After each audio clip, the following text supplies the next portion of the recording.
the reason that we're all here is just we're so excited to announce that we have created a school resource officer position. It's something that came about after discussion with the great partners that we have with our school districts. We started out with some meetings to try to see how we could try to make this happen.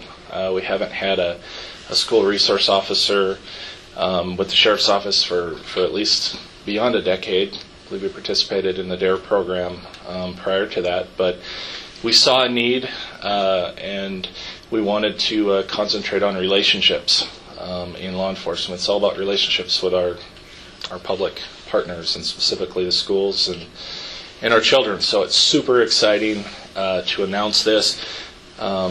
Came about with a lot of hard work from the school partners, but as well as our staff to try to figure out a way to make it happen, and we did so. And we created the position out of our detective division where the school resource officer will work during the school year with the schools in the county, and then during the off time during the summer, school resource officer will work on juvenile related cases and investigations. So thank you all for being here.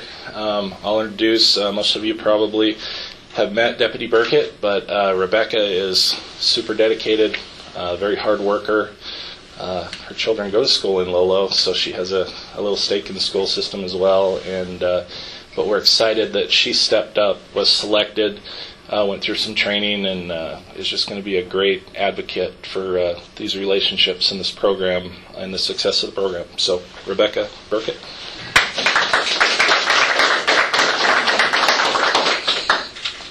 Thank you, Sheriff. Obviously, first off, without the Sheriff, we wouldn't be in this position. It is a much needed position, and I appreciate all the... He's not there anymore. Sorry, I appreciate all the support that you have given to us. Everything that I've needed and I've asked for, the Sheriff has been very welcoming to all the suggestions. The partnerships with the schools, also just as well. The three that are sitting here, I've worked very closely with them, tried to get to know them as I've started. We've got a long path ahead of us, but I'm very eager and looking forward to building these relationships and helping build the trust with the kids in our community. And I don't know, I'm just really excited, looking forward to the partnerships that we have with the schools, and appreciate your guys' support. Can you talk a little bit about the SRO training that you just went to? Yeah, absolutely. So I was down in Alamosa, Colorado for the last week, and I attended, it was the National Association of School Resource Officers. It was their 40-hour basic SRO training course. So they really take a bunch of us that have not a whole lot of knowledge of what goes on with the SRO position, and it was a lot of information. It was a lot of really great information. It gave us a lot of tools and resources and ideas that we would need to have a successful program. It was everything from, like the Sheriff mentioned, the DARE programs, just doing some drug and alcohol awareness, but also more just forging the relationships with the kids, building the trust, ways that we can do that, and create that equal partnership with the schools as well. So it was definitely a very good training, and I look forward to the other trainings that association provides. How will you schedule yourself from school to school? Or are you like Monday, Wednesday, Friday, Tuesday, Thursday? How will that work? It's creative scheduling, to say that. There are 11 schools in Missoula County that I will be visiting, and it's just one person. It's Monday through Friday, 8 to 4 type deal.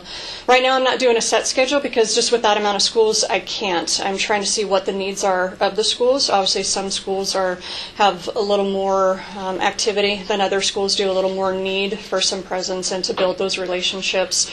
So right now it's kind of a learning as I go and trying to squeeze everybody in as much as I can. We're hoping to maybe next year we'll have some more resources for another position, but right now it's chaotic. Are there any specific schools that really need a resource officer right away? Every single one of them, okay. In my opinion. I think it's pertinent to have an officer in every school because and when I first started, it was a lot of people weren't quite sure, especially the kids, too, weren't quite sure why they needed a police officer at the school.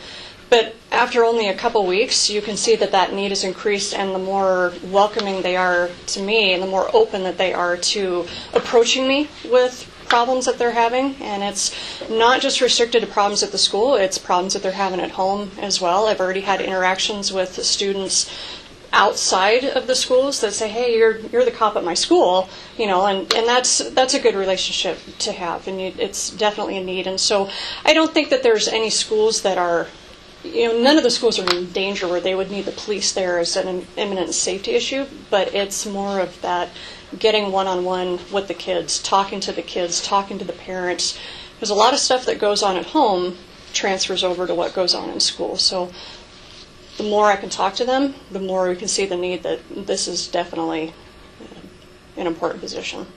Now, one question, I got a lot of audio from your comments, but I'm wondering, when you go to the schools, will you be dressed as you are now with the vest and everything, or will you be more casually dressed? I am right now. This is the uniform that I'm wearing simply because I'm waiting for my new vest to come in. Once my new concealed carrier comes in, the external carrier will probably stay in my car, and it'll just be a sheriff's department uniform, very similar to what I'm wearing right now, but the vest will be concealed, so I won't have all of these go-go gadget tools out. But that actually seems to be a good conversation starter with the kids. It's what's that? What's that? What does that do? Can I see that? Will you handcuff me? The kids are really latching on to it. I mean, they're definitely eager, and they're not intimidated by the uniform in any way, which is what I was concerned for at first, that they may see it and it would be overwhelming for them, but that hasn't been the case at all. Now, Rebecca, in some schools, you're going to have different grade levels. I know out in Frenchtown there's elementary, there's junior high, there's high school. Will you be able to rotate through all those? And how do you approach those differently?